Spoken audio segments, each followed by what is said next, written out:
Very welcome to all of you diploma Dhamaal studies channel. आज हम जो Bohr's model है उसके आगे टॉपिक को लेके चलेंगे अप्लाइड केमिस्ट्री का। उससे पहले आपको ऑल द वेरी बेस्ट। चलिए स्टार्ट करते हैं। उससे पहले लाइक कीजिए, सब्सक्राइब कीजिए और शेयर कीजिए। चलिए स्टार्ट करते हैं आज का टॉपिक। आज का जो टॉपिक होने जा रहा है वही बोहर्स मॉडल ऑफ एटम जो कल बताए थे उसके आगे है।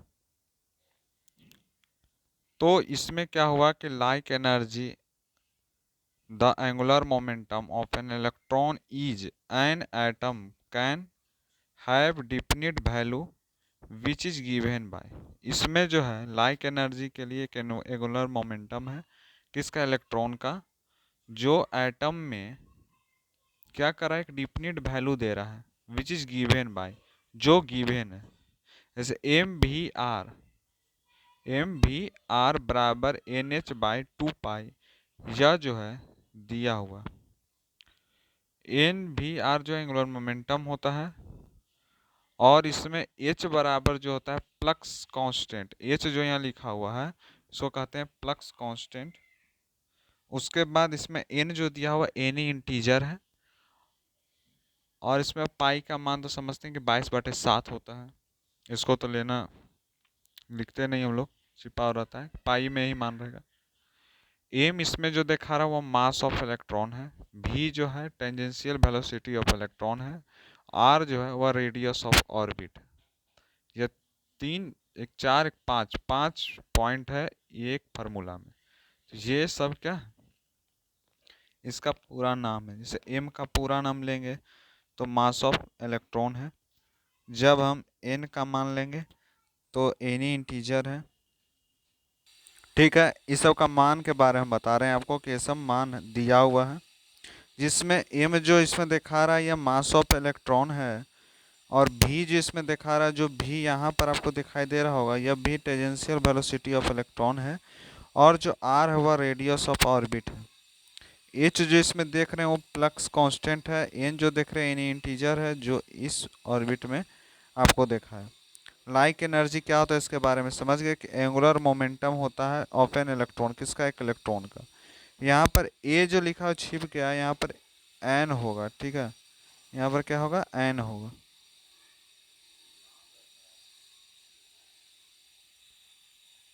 यहाँ पर जो है एन होगा। ठीक है, यहाँ पर बताते हैं आपको। तो इसके बारे में आप जाने कि क्या क्या है। उसके बाद नेक्स्ट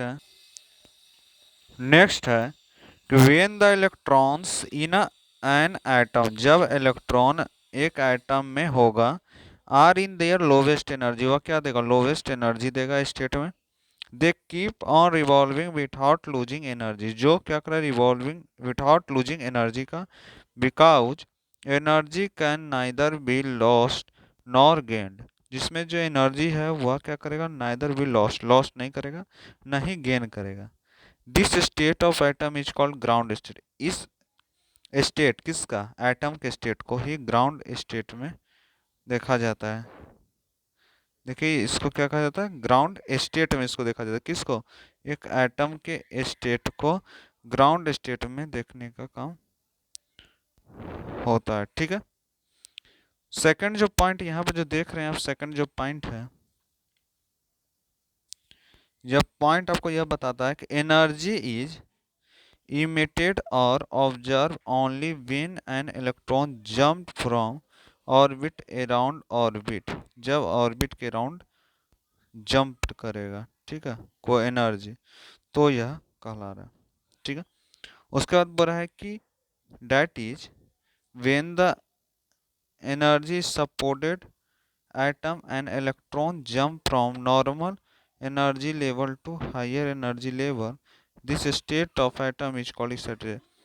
जब एनर्जी सप्लाइड होगा एक एटम से तो इलेक्ट्रॉन जो होगा वो जंप कर देगा।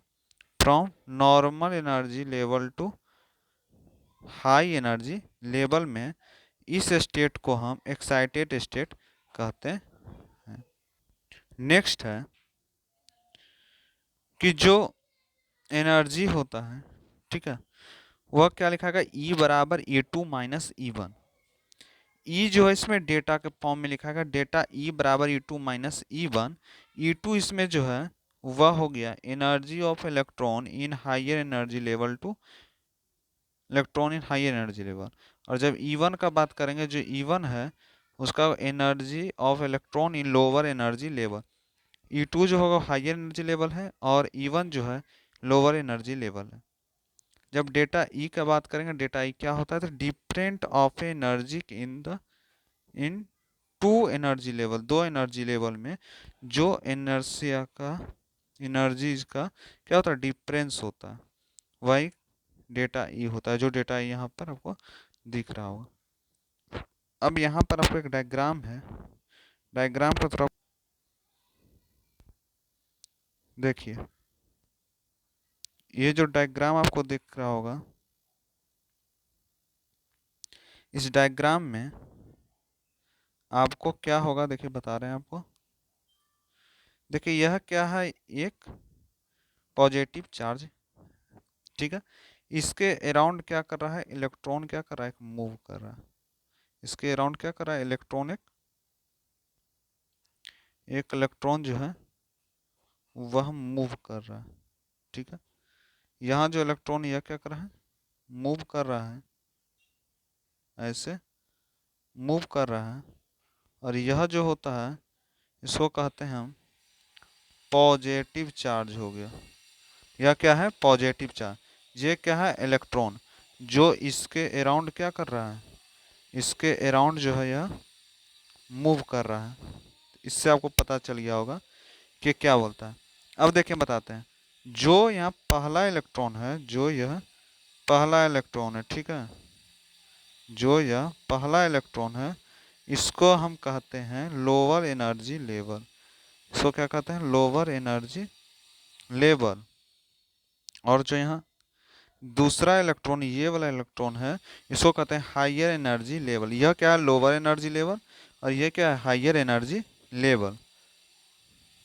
नेक्स्ट है कि क्या यूजफुलनेस है बोहर्स मॉडल। बोहर्स मॉडल क्या यूजफुलनेस है, तो सबसे पहला जो है ये वाला जो दिखा रहा हूँ, ये वाला, तो इसमें जो है it explain the stability of the atom. यह क्या करता है, एक्सप्लेन करता है किसको, स्टेबिलिटी ऑफ द एटम को। दूसरा क्या करता है, it explain the line spectrum of hydrogen. यह क्या करता है, explain line spectrum of hydrogen को यह एक्सप्लेन करने का काम करता है। कौन करता है, बोहर्स मॉडल। जो यूजफुलनेस इसका है, क्या है, यूजफुलनेस है इसका। तो यहाँ पे पॉइंट दे करके भी हम लिख सकते हैं, ठीक है। यहाँ पर हम क्या करेंगे, एक पॉइंट में एक पॉइंट और यहाँ दो पॉइंट को लेकर के हम लोग लिख सकते हैं। देखिए बताते हैं,